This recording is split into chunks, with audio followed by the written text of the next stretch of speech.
အားလုံးပဲမင်္ဂလာပါကျွန်တော်ဒေါက်တာမျိုးမင်းဟန်ပါအခုပြောပြမယ့်အကြောင်းအရာလေးကတော့ hypoglycemia လို့ခေါ်တဲ့သွေးတွင်းသကြားဓာတ်ကျဆင်းခြင်းအကြောင်းပဲဖြစ်ပါတယ်အဲ့တော့ကျွန်တော်တို့သွေးတွင်းသကြားဓာတ်ကျဆင်းတာမျိုးမဖြစ်ရအောင်နောက်ပြီးတော့ကျွန်တော်တို့စီးချိုယောဂရှိတဲ့သူတွေမှာလည်းဒီပို့ပြီးတော့ view site လို့ရအောင်ပေါ့နော်ကျွန်တော်တို့ဘယ်လိုမျိုးmonitor လုပ်မလဲနောက်ပြီးတော့ဘယ်လိုမျိုးကျွန်တော်တို့ဒီအစားအသောက်နဲ့ပတ်သက်ပြီးတော့ planning လုပ်မလဲဆိုတာကိုကျွန်တော်တစ်ချက်လောက်အကြံပြုချင်ပါတယ်အရင်ကတော့ကျွန်တော်တို့တစ်နေ့3နက်ပေါ့နော်အခြေခံအားဖြင့်တစ်နေ့3နက်မစားခင်နဲ့စားပြီးမှကိုယ့်ရဲ့သွေးကြိုပမာဏကိုသွေးထဲမှာရှိတဲ့သကြားတဲ့ပမာဏပေါ့နော်ဒါကိုကျွန်တော်တို့စာအုပ်လေးနဲ့ရေးမှတ်ထားတာမျိုး notepad လေးထဲမှာမှတ်ထားတာမျိုးဒါမျိုးလေးကိုလုပ်ပေးပါနောက်ပြီးတော့ကျွန်တော်တို့ခုနပြောခဲ့သလိုပဲဒီလူတယောက်တနေ့အကျန်းပြင်းအားဖြင့်ပေါ့နော်မနက်စာနေ့လယ်စာညစာဒီအချိန်ရင်အတွက်3ခုကိုလည်းကျွန်တော်တို့မလွတ်အောင်ပေါ့နော်အစာမလွန်အောင်နောက်မကြအောင်ပုံမှန်အားဖြင့်စားပေးပါဒီလိုစားတော့တဲ့အခါမှာလည်းကျွန်တော်တို့အာဟာရတင့်မျှတပြည့်ဝဖို့လိုအပ်ပါတယ်ဆိုလိုတဲ့အဓိပ္ပာယ်ကကျွန်တော်တို့တစ်ခုခုကများနေလို့မဖြစ်ဘူးပေါ့နော်အကုန်လုံးကမျှတနေရမယ်ကစီဓာတ်ရယ်အသားဓာတ်ရယ်အဆီဓာတ်ရယ်ရေဓာတ်ရယ်ဒါတွေအကုန်လုံးမျှတစားတော့ဖို့လိုအပ်ပါတယ်နောက်ပြီးတော့ဒီလိုမျိုးရေးမှတ်ထားတာမျိုးလုပ်မယ်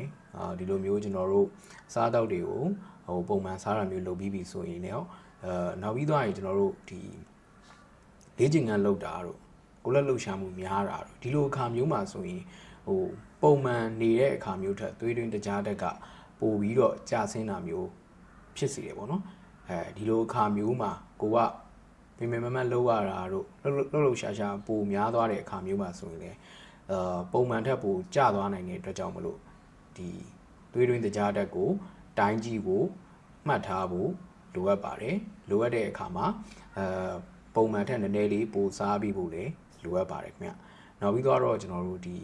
အရက်သေးစားပေါ့နော်ရက်သေးစားတောက်စားမယ်ဆိုရင်တော့ကျွန်တော်တို့သွေးတွင်းတကြားတက်ကိုပိုပြီးတော့ကျဆင်းစေတယ်ပေါ့နော်ဒီအတွက်ကြောင့်မလို့ကျွန်တော်တို့ဖြစ်နိုင်ရင်တော့ကျွန်တော်တို့အရက်ကိုတော့ရှောင်ကျင်တာကောင်းနေပေါ့နော်အကယ်၍ကျွန်တော်တို့social ရတောက်မိပြီဆိုရင်လည်းကျွန်တော်တို့ကတကြားတက်ကိုပြန်လဲထိန်းဖို့အတွက်အစားအစာလေးနည်းနည်းပို့ပြီးတော့စားပေးဖို့လိုအပ်ပါတယ်နောက်ပြီးတော့ကျွန်တော်တို့ညဘက်ပေါ့နော်လူကြီးတွေပဲဖြစ်ဖြစ်စီးချိုယောဂရှိတဲ့လူတွေပဲဖြစ်ဖြစ်ဒီခါလေးကြရင်ညဘက်မှာသွေးတွင်းတကြားတက်ကြတာမျိုးဖြစ်တတ်ပါတယ်ဒါကြောင့်မလို့ကျွန်တော်တို့ကဒီ bad time snack လေးတွေပေါ့နော်ဒါမျိုးလေးစောင့်ထားခြင်းအဖြစ်လည်းကျွန်တော်တို့သွေးတွင်းတကြားတက်မကြအောင်ကျွန်တော်တို့ကာကွယ်ထားလို့ရတယ်ပေါ့နော်နောက်ထပ်တစ်ခုအနေနဲ့အကြံပေးချင်တာပေါ့နော်သွေးတွင်းတကြားတက်ကျွန်တော်တို့မကြဖို့ပုံမှန် level range အတွင်းမှာရှိနေဖို့ဆိုရင်ကျွန်တော်တို့စီးချိုသမားတွေအနေနဲ့သူတို့တောက်သုံးရတဲ့ဆေးတွေပေါ့နော်ဒီဟာတွေကိုချိန်ညှိပြီးတောက်သုံးဖို့အတွက်ကဆရာဝန်ရဲ့ညွှန်ကြားချက်ကိုလိုက်နာမှာဖြစ်ပါတယ်ဆရာဝန်ညွှန်ကြားတဲ့အတိုင်းကျွန်တော်တို့ပမာဏတော်၎င်းအချိန်တော်၎င်းမှန်တောက်သုံးပေးရမှာဖြစ်ပါတယ်နောက်ပြီးတော့ခုနကကျွန်တော်ပြောသလိုကိုကလှုပ်ရှားပို့လိုက်တဲ့အခါမျိုးတို့ပေါ့နော်နောက်ဒီအရက်ရှောင်လွဲလို့မရလို့ရက်တောင်းမိလိုက်တဲ့အခါမျိုးမှာဆိုရင်တော့ကျွန်တော်တို့ဒီအစားကိုပုံမှန်ထက်နည်းနည်းလေးပို့ပြီးတော့စားပေးဖို့လိုအပ်ပါတယ်ဒါမျိုးကတော့ဒီလိုချိန်ညှိဖို့ကကျွန်တော်တို့ကိုပြနေကြဆရာဝန်နဲ့တိုင်ပင်ရမှာပဲဖြစ်ပါတယ်နောက်တစ်ခုကတော့ကျွန်တော်တို့ဒီခရီးတွေပါသွားတဲ့အခါပဲဖြစ်ဖြစ်ပေါ့နော်ဒီသွေးတွင်းတကြားတက်ကြားတတ်တဲ့သူတွေအထူးသဖြင့်စီးကြိုသမားတွေဆိုရင်တော့ကျွန်တော်တို့တောက်သုံးနေကြစီးကြိုနဲ့ပတ်သက်တဲ့ဈေးတွေကိုယူသွားရမှာဖြစ်တဲ့အပြင်ခုနကကျွန်တော်ပြောသလို snack လေးတွေပေါ့နော်ကိုကတကြားတက်ကြနေပြီလို့တိုင်းကြည့်လိုက်လို့သိပြီဆိုရင်ကျွန်တော်တို့အလွယ်တကူအစင်သင့်စားဖို့အတွက်ဒီသွေးတွင်းတကြားတက်ကိုမြန်ပြန်တက်စေမဲ့အစားအစာလေးတွေခုနကပြောတဲ့တကြားလုံးတို့တကြားရည်တို့ဒီလိုဟာမျိုးလေးတွေကိုနဲ့အတူစောင့်ထားဖို့ယူသွားဖို့လိုအပ်ပါတယ်နောက်တစ်ခုကတော့ကိုယ့်ရဲ့ဒီမိသားစုတငယ်ချင်းအပေါင်းအသင်းတွေလုပ်ဖို့ကင်ဘက်တွေပေါ့နော်ကိုနဲ့အတူတူရှိနေကြသူတွေကိုလည်းကိုကပြောပြထားရမယ်အကြောင်းကြားထားရမယ်ပေါ့နော်ကိုကစီးကြိုရှိကြောင်းဒါမှမဟုတ်လေကိုကသွေးတွင်းတကြားတက်ကြတာမျိုးဖြစ်ဖူးကြောင်းပေါ့နော်ဒီလိုမျိုးပြောပြထားခြင်းအပြင်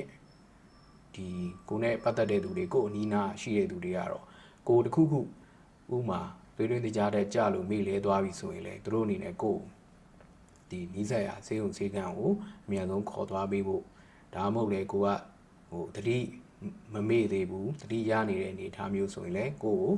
ဒီခုနပြောတဲ့ဒီတကြားရည်တို့တကြားလုံးတို့ဒါမျိုးလေးတွေတိုက်ကြွေးပေးဖို့အတွက်သူတို့စီကအကူအညီရဖို့အတွက်သူတို့ကိုလည်းကိုယ့်ရဲ့အကြောင်းလေးကိုပြောပြပေးထားဖို့လိုအပ်ပါတယ်နောက်ပြီးတော့ကျွန်တော်တို့အရေးကြီးတာတစ်ခုပေါ့နော်ဒါကတော့ကျွန်တော်တို့နိုင်ငံမှာတော့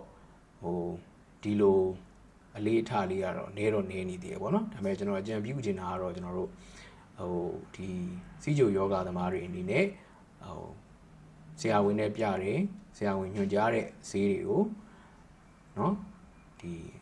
အချိန်အားဖြင့်တော့၎င်းပမာဏအားဖြင့်တော့၎င်းအတိအကျလိုက်နာတောက်သုံးပေးဖို့လိုအပ်တဲ့အပြင်ကိုမှကျွန်တော်တို့ဒီဖြစ်နိုင်မယ်ဆိုရင် nutritionist တွေပေါ့နော် nutritionist တွေနဲ့လည်းကျွန်တော်တို့တိုင်ပင်ဖို့ဆွေးနွေးဖို့လိုအပ်ပါတယ်ကိုယ့်ရဲ့ body weight height ပေါ်မူတည်ပြီးတော့၎င်းစီးချိုအပြင်တခြားယောဂတွေရှိနေတော့၎င်းကိုယ့်ရဲ့စားတော့နေထိုင်မှုပုံစံ lifestyle ကိုပါချိန်မှုအတွက်ဒီ diet plan ကိုကျွန်တော်တို့ဆွေးနွေးဖို့အတွက် nutritionist နဲ့တိုင်ပင်ဖို့လည်းလိုအပ်ပါတယ်ခင်ဗျအဲ့တော့အခုပြောပြပြီးသွားတဲ့အကြောင်းအရာလေးတွေကိုကျွန်တော်တို့သတိပြုခြင်းအပြင်ပေါ့နော်သွေးတွင်းတကြားတဲ့ကြဆင်းလို့ဖြစ်လာမဲ့နောက်ဆက်တွဲဆိုးကျိုးအန္တရာယ်တွေကနေပြီးတော့ကာကွယ်နိုင်ပါစေလို့ကျွန်တော်ဆုမွန်ကောင်းတောင်းပေးလိုက်ပါတယ်အားလုံးပဲကျန်းမာချမ်းသာကြပါစေဗျ